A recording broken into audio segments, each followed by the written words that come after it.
6:58 de la mañana, queridos amigos, los que se unen, segunda hora de transmisión y claro, viene ya la parte política, Sofía. Roberto, amigos, hay un cielo precioso hoy en el Distrito Metropolitano. Hay que aprovecharlo también. Ver esas cosas preciosas que nos da la naturaleza seguramente pone ánimo a su jornada. Bueno, y debe ser una jornada, ya saben, a echarle todas las buenas energías, buenas vibras para que este día, y estamos en jueves, la semana pasó así, pero rapidísima, sea realmente espectacular. Y comenzamos con buenas noticias a la lucha del terrorismo. Así es, el decreto ejecutivo que declara el terrorismo como una amenaza fue firmado por el presidente de la República la tarde de este miércoles. Escuchen bien, entre los puntos ordena a las Fuerzas Armadas iniciar de forma inmediata las acciones para reprimir las amenazas de estos delincuentes. Las Fuerzas Armadas esperaban desde el pasado 27 de abril que el decreto ejecutivo que declara el terrorismo como amenaza para el Estado sea firmado por el presidente Guillermo Lasso. Este jueves el documento se hizo oficial. Artículo 1. Disponer a las Fuerzas Armadas que en cumplimiento de su misión de defender la soberanía e integridad territorial y de proteger los derechos, libertades y garantías de los ciudadanos, ejecuten operaciones militares en todo o en parte del territorio nacional para enfrentar y contrarrestar a las personas y organizaciones terroristas. En total son 5 artículos y una disposición final las que conforman el decreto ejecutivo número 730. El documento habilita de manera legal a las Fuerzas Armadas a operar en coordinación con la Policía Nacional. Artículo 2. Ordenar al Comando Conjunto de las Fuerzas Armadas iniciar de manera inmediata las acciones correspondientes para reprimir la amenaza terrorista con todos los medios a su disposición. El SNAI también tiene órdenes puntuales. Disponer al Servicio Nacional de Atención Integral a Personas Adultas Privadas de la Libertad y Adolescentes Infractores, SNAI, tomar estrictas previsiones de seguridad para el personal militar y policial que, como resultado de las operaciones militares y policiales antiterroristas, sean sometidos a procesos judiciales penales con la finalidad de garantizar su integridad en los centros de privación de libertad. Durante la firma del decreto ocuparon la mesa central el presidente de la República, Guillermo Lasso, el consejero de Gobierno para la Seguridad Nacional, Paco Moncayo, y Wagner Bravo, secretario de Seguridad. Informó Javier Rosero. Por ello, el comando del jefe conjunto de las Fuerzas Armadas, Nelson Proaño, y el comandante de la Policía Nacional, Fausto Salinas, indican cuál será el alcance de este decreto ejecutivo para combatir los actos terroristas. Una vez emitido el decreto 730, las Fuerzas Armadas se alistan para combatir los actos terroristas perpetrados en el país, pero se hace una puntualización. O no han sido declarados terroristas los grupos delincuenciales. Aquí hay un error, es los actos terroristas.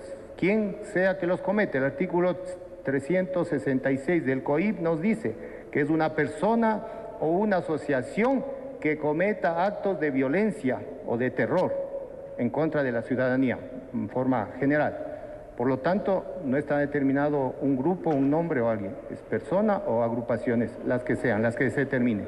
De esta labor se encargarán las Fuerzas Armadas.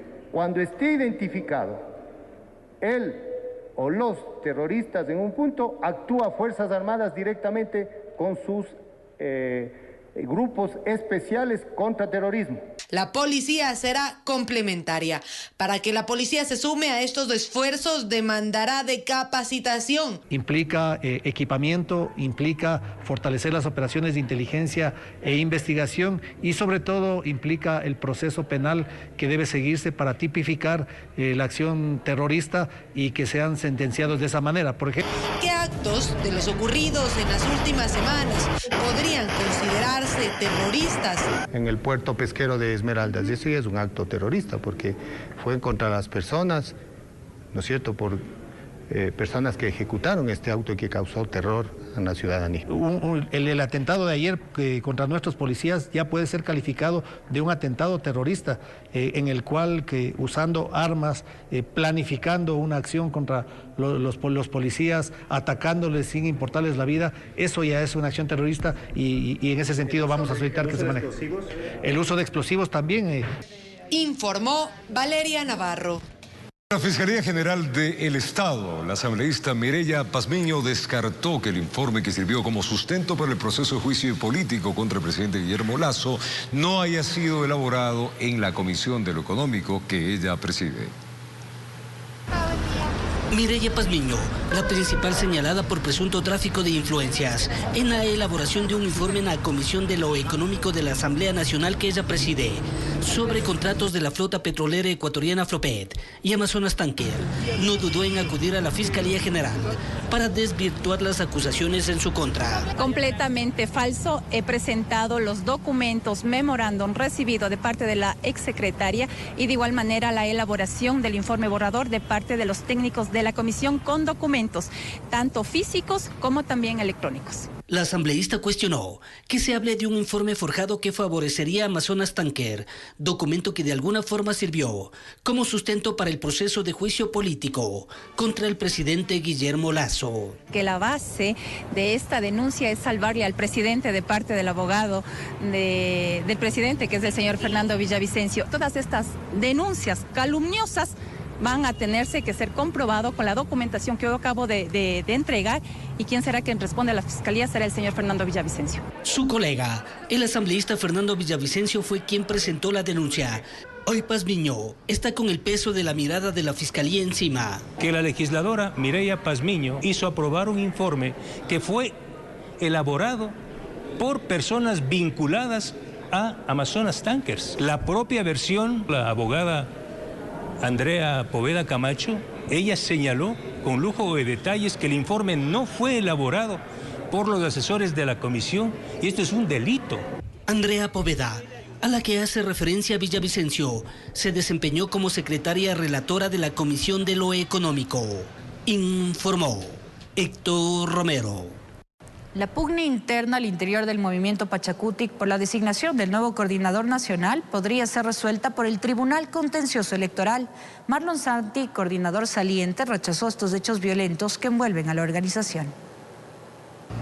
De a poco, el movimiento político Pachakutik se estaría desgranando. Pido a los coordinadores provinciales que se han manifestado vía telefónica el interés de salirse del movimiento, y a los asambleístas que no lo hagan.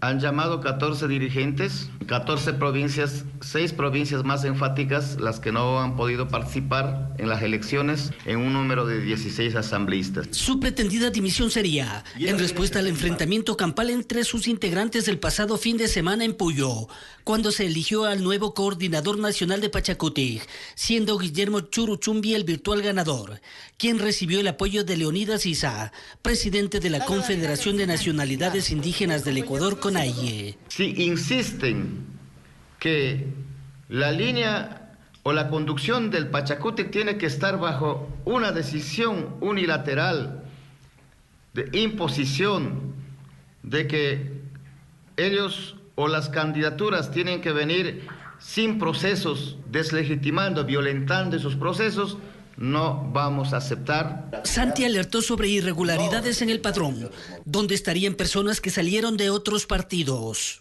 No estaban afiliados.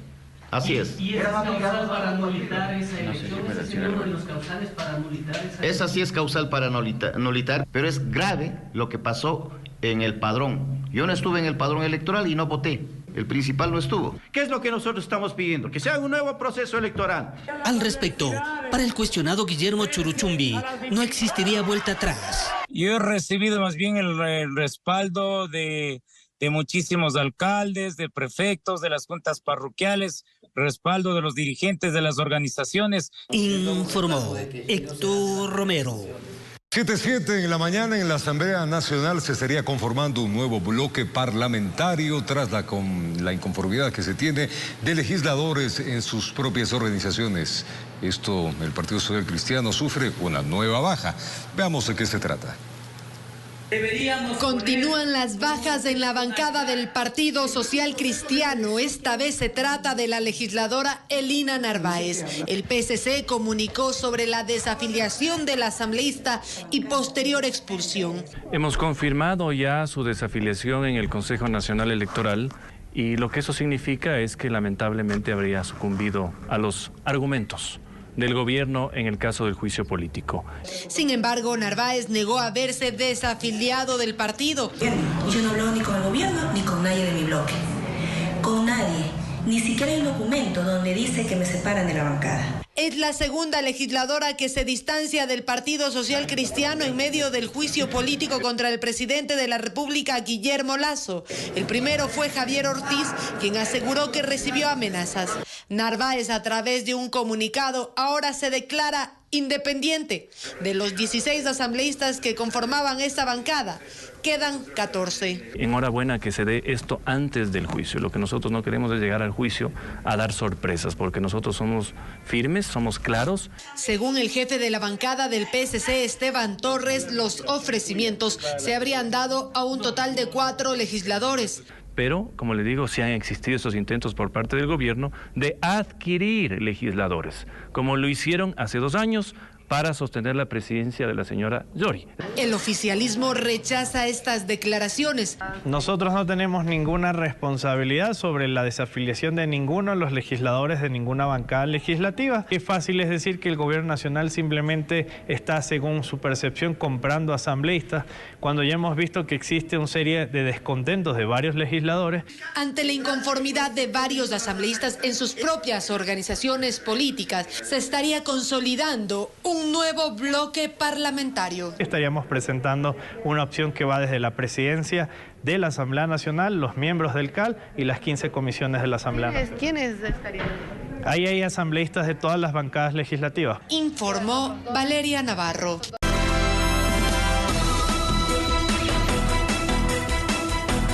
Gracias, amigos, por su sintonía. Como un cálculo político, se lee en la Asamblea Nacional el anuncio de una nueva reforma tributaria para modificar la deducción de gastos personales en el impuesto a la renta. Se estima que la próxima semana el gobierno remita una nueva reforma a la Asamblea Nacional con la que se busca modificar la deducción de gastos personales en el impuesto a la renta. Estamos hablando en este caso de alivio al bolsillo de los contribuyentes. Esta es la línea transversal de esta propuesta que en este momento se está discutiendo. Recordemos que el contexto de esta ley era justamente darle la solidez que requieren en este caso las finanzas públicas. Habiendo avanzado ya en ese propósito, que sin duda no está concluido, pero se ha avanzado ya en la reducción del déficit, ya se puede empezar a hablar de qué manera se va modificando algunos puntos, porque no es la totalidad, son algunos puntos de aquellas reformas que fueron introducidas. La norma que entró en vigencia en el año 2022 y que pasó por el Ministerio de la Ley afectó a quienes ganan más de $2.000 mensuales. Quienes dejaron que pase por el Ministerio de la Ley fueron el gobierno y UNES. Después, ¿por qué nos opusimos a esa ley tributaria?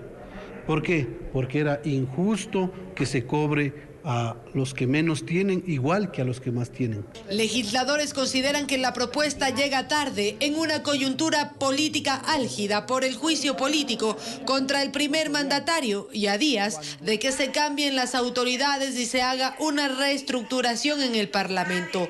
Justo cuando se va a elegir nuevas autoridades, nuevas comisiones y todo, pasan esto. ¿Por qué no lo pasaron hace 6 meses?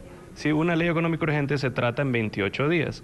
Entonces, si es que de repente lanzan el bombazo, pasa el CAL la primera, segunda semana de mayo, va a cambiar ese mismo CAL, va a haber otro CAL la tercera semana de mayo y corren los tiempos. Informó Valeria Navarro. En este mes se vence el plazo para que las empresas públicas y privadas del Ecuador puedan adaptarse para dar cumplimiento a la Ley de Protección de Datos Personales. Desde el 26 de mayo se aplicarán sanciones administrativas en caso de incumplir la normativa. Esperemos que sea así. Veamos. ¿Alguna vez ha recibido una llamada, mensaje o correo de una empresa con la que no se ha contactado? Esa acción es una violación a la protección de sus datos que consta en una ley vigente desde el 2021. Tu nombre, por ejemplo, como tu cédula, pongamos, ya, como tu número de teléfono, pueden ser catalogados en este caso como datos personales. Entonces, esa información hoy en día está siendo comercializada en un mercado negro. Aunque las empresas tuvieron 2 años de gracia para adaptarse e implementar herramientas necesarias para garantizar la protección de los datos de sus clientes o usuarios, según expertos, todavía no estarían listas. Entre un 90 y un 80% no se han preocupado, ¿no? ¿Cuál es la situación? Lo que pasa es que esto significa inversión. Después de ese periodo de gracia que se cumple el 26 de mayo de este año, las empresas pueden ser sancionadas si no cumplen con la normativa. Sin embargo, hace falta la designación de una autoridad de control. El gobierno central enviará una terna al control ciudadano para que éste haga la designación correspondiente. Entonces estamos a la espera de eso para que efectivamente tengamos una autoridad competente para que haga cumplir lo que establece esta nueva ley de protección de datos personales. Una vez que se defina la Superintendencia de Protección de Datos Personales, las empresas serán sancionadas según faltas leves o graves. Una infracción de carácter leve que te establece una multa económica que va desde el 0,1% al 0,7% de la facturación, y tiene las infracciones graves, y la sanción económica va justamente desde el 0,7% hasta el 1% del volumen de negocio. Pese a la falta de una autoridad de control, los ciudadanos pueden denunciar la violación a la protección de sus datos. Nuestro Código Integral Penal ya contempla el tema del tratamiento no autorizado de datos personales como un delito, con una pena privativa de libertad de 1 a 3 años. La Ley de Protección de Datos Personales también garantiza la protección de datos biométricos, genéticos, sensibles, relativos a la salud, crediticios, entre otros. Informó Andrea Navarrete. El presidente de la República, Guillermo Lasso, sostuvo una reunión con el ministro de Relaciones Exteriores de Brasil, Mauro Luis Lecker. Durante el encuentro, en donde también participó el canciller de la República, se alcanzaron algunos acuerdos en materia de cooperación económica y de seguridad. En materia económico-comercial, registramos el interés que tenemos para negociar un nuevo acuerdo de complementación económica. Confirmo además la disposición de Brasil a seguir brindando apoyo al gobierno ecuatoriano en materia de cooperación humanitaria. Otro campo en que hemos logrado fortalecer nuestra cooperación son los de defensa y de seguridad pública. Constatamos que la lucha contra el crimen organizado internacional constituye una prioridad de ambos nuestros gobiernos.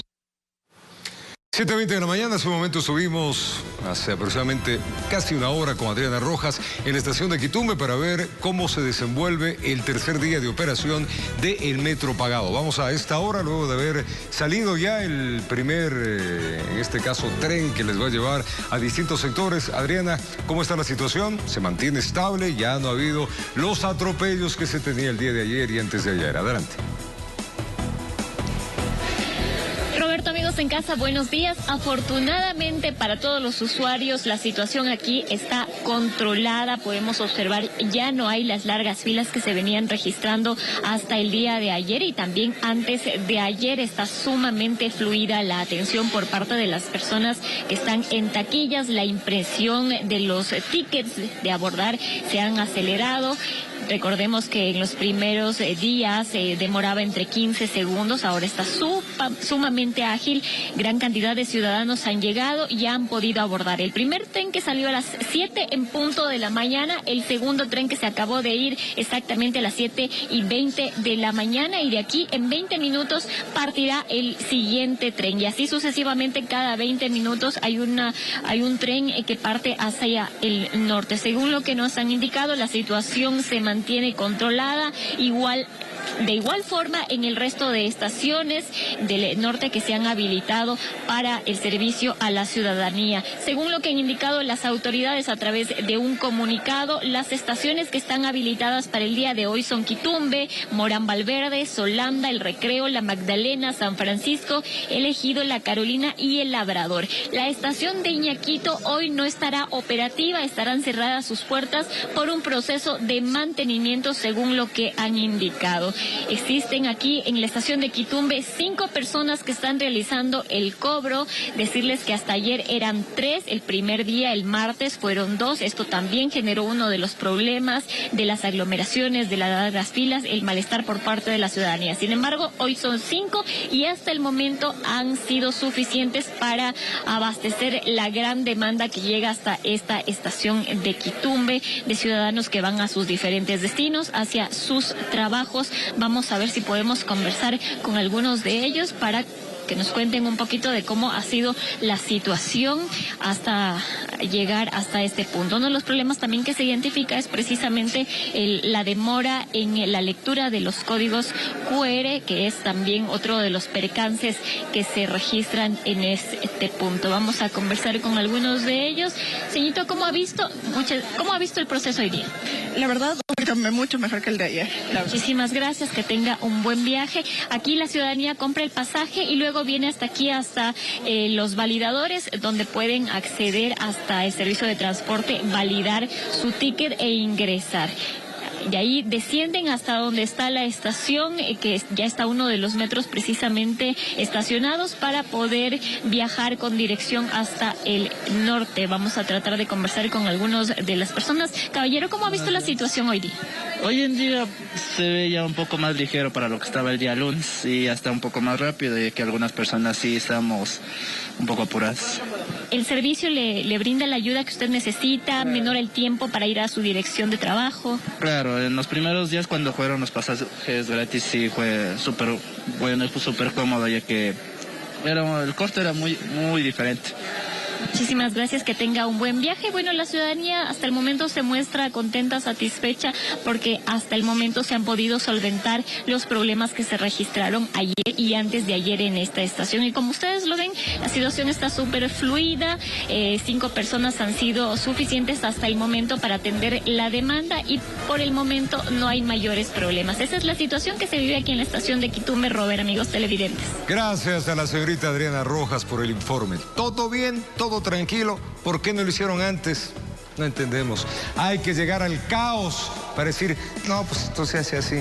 En fin, así estamos, ¿eh? Ojalá esto se siga ajustando y sea realmente eficiente en favor de una ciudadanía que está ávida y cansada de los maltratos. Hay que dar servicios de excelencia. Pausa. Gracias por acompañarnos. Va saliendo el sol en la capital. Alrededor de 80 familias sufrieron afectaciones por las lluvias en Puyango, provincia de Loja. Varios ciudadanos perdieron sus viviendas. El COE cantonal declaró en emergencia esta localidad. En el cantón Puyango se llevó a cabo la reunión del Comité de Operaciones de Emergencia de Loja COE con la finalidad de analizar la situación de los cantones con mayor afectaciones a causa del fuerte temporal invernal. Con los riesgos de la gente que está corriendo día a día y que corrió ya y que perdió sus enseres, sus muebles, sus casas, sus vehículos, sus siembras, solo requiere de una reacción categórica.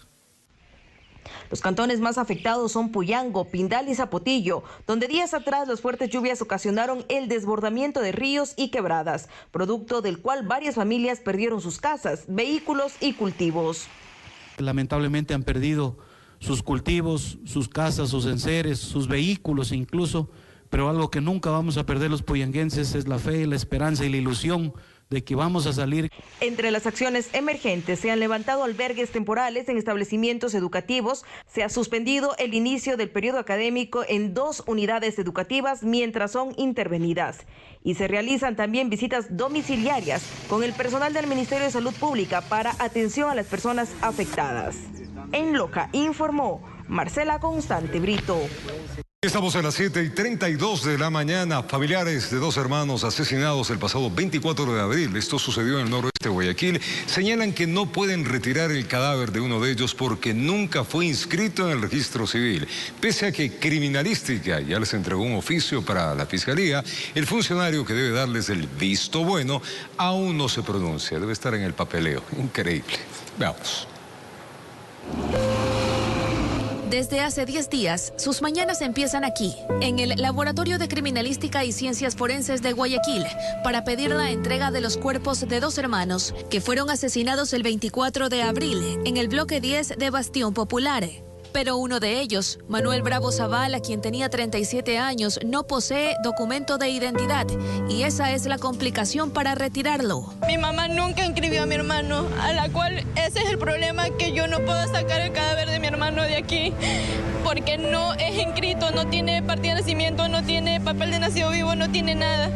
Del lado de criminalística, le otorgaron un código, un oficio dirigido a la Fiscalía de Personas y Garantías número 8. Ahí se indica que el cadáver fue reconocido por un antropólogo y el documento está firmado por el jefe zonal de Medicina Legal. Solo faltaría la firma del fiscal asignado, Dani Mora, de acuerdo a lo que nos comunicó la institución. Que solamente vaya a hacerlo firmar, me hicieron hacer una carta juramentada, a la cual la hice reconociendo el cadáver de mi hermano, a la cual eso no me ha ayudado en nada, a la cual me dan otro documento que lo vaya a hacer firmar del fiscal y de ahí no encuentro ni una solución más. ¿Y qué pasa cuando va a la fiscalía?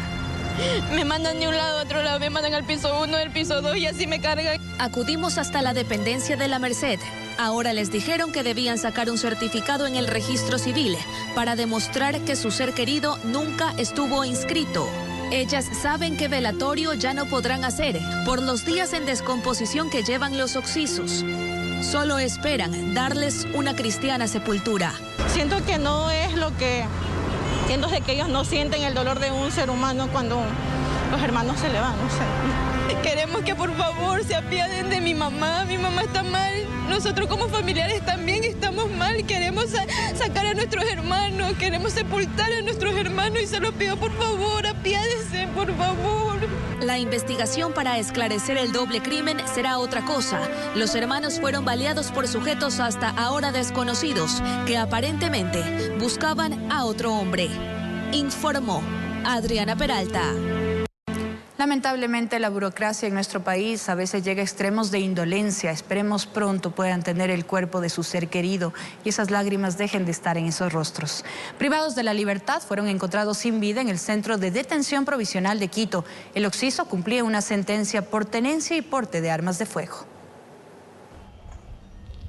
Cuando el encargado del pabellón La Tola pasaba lista, los protocolos se activaron. El preso José Daniel Rodríguez no estaba, volvió a nombrarlo, tampoco respondió. Preguntó entre los privados de libertad, nadie dio razón, pidió ayuda para revisar y se topó que en la celda se quedó tapado con una colcha, parecía dormido, pero la realidad era otra, tenía algunas horas de haber fallecido. Se dio el levantamiento de un cadáver, aparentemente un suicidio por suspensión. Al parecer esa no fue la escena primaria. El hombre de más o menos 35 años de edad supuestamente se ahorcó, tenía marcas en el cuello. Sus compañeros de celda lo habrían intentado ayudar, pero no lograron salvarlo.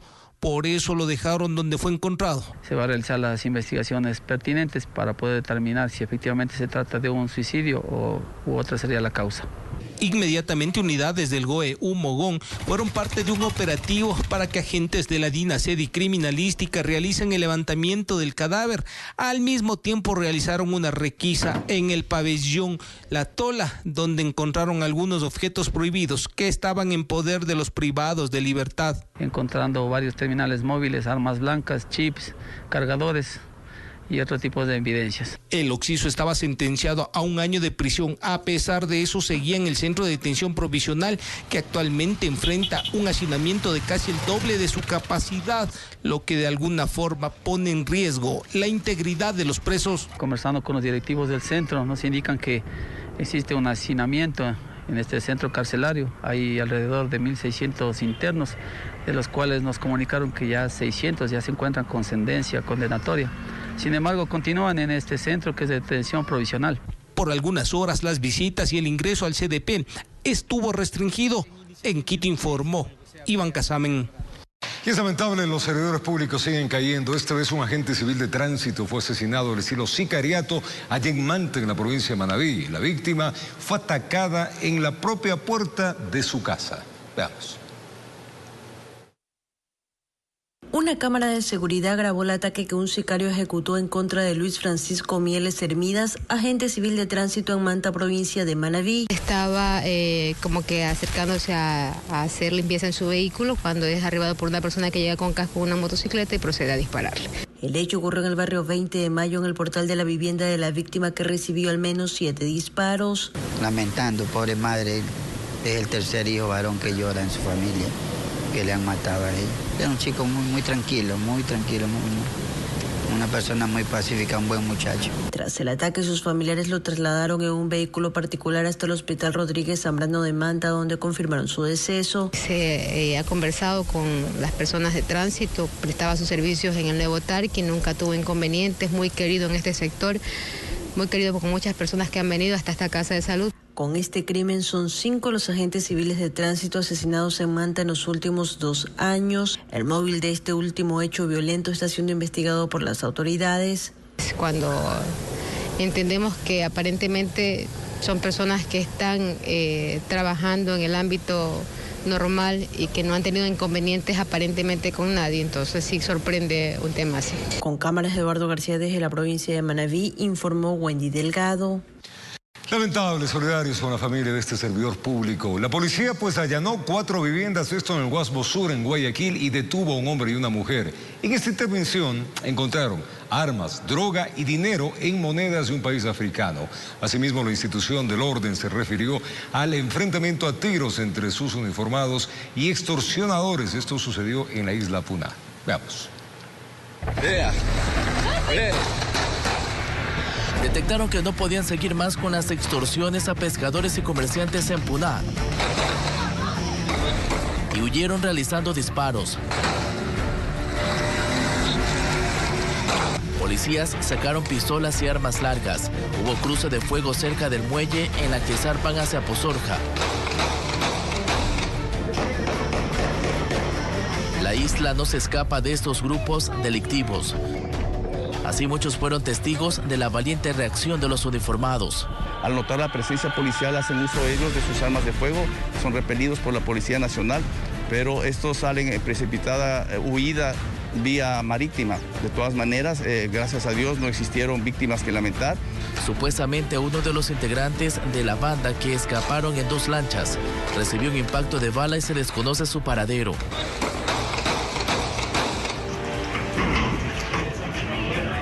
Y no fue la única acción policial en Guayaquil la tarde de ese miércoles. Ese operativo lo ejecutaron en el Guasmo Sur. Unidades investigativas y grupos tácticos ingresaron a 4 viviendas de un barrio conflictivo conocido como Ciudad Perdida. El sistema investigativo de inteligencia irá haciendo todas sus líneas de ruta para poder establecer cuáles son sus tentáculos y otro tipo quizás de actividades irregulares que puedan darse en ese sentido de la palabra. En las casas donde ingresaron hallaron 2 armas de fuego, además de marihuana dosificada y en paquetes grandes, entre otros indicios como gran cantidad de papel moneda. De un país africano, Burundi, se va a verificar toda esa situación técnicamente para poder establecer qué nexos podrían tener todos estos sujetos. 2 personas fueron esposadas, se trataba de un joven y una señora. Aún se investiga a qué organización delictiva pertenecen estos indicios. Los sospechosos fueron trasladados hasta la unidad de flagrancia, informó Charlie Pizarro.